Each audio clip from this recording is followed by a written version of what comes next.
There is some language that says that general fund monies or student fees for medication abortion readiness, that they wouldn't be used before January 1st, 2022.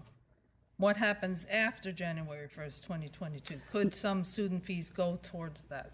That is not what we want to have happen. That is not the intent of the bill. After 2022, all health centers will have received training so that they can bill for the procedure. So there should never be a need to use general fund monies. I'd be remiss if I didn't point out that I hope the funding element of it gets worked out. As I understand it, there's no guarantee long term. So I do hope that that gets worked out at some point. Otherwise, it would be good for the intention to be stated that at some point it'll be turning over to government sponsored, which I would be supportive of. Yeah, I just want to do a little follow-up on the funding component to the author. You've gone to a great deal of extent to basically showcase this bill as a no cost to the public sector, if you will, from the government.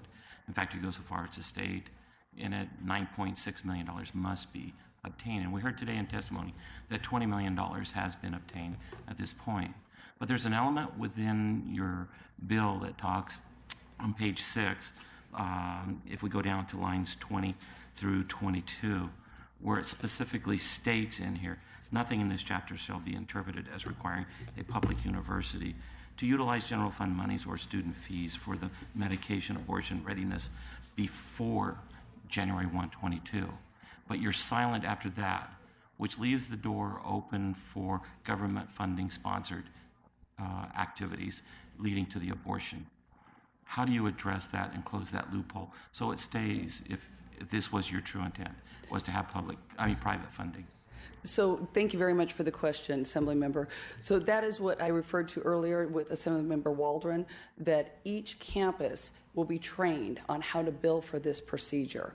You know, my history goes back quite a ways with local government and the local health clinics, and what typically generally happens is the health care folks have very sympathetic hearts, and they wind up overpromising and overpledging resources to the point that they are on the brink of full collapse. Therefore, the local boards wind up having to utilize their general fund to subsidize those activities.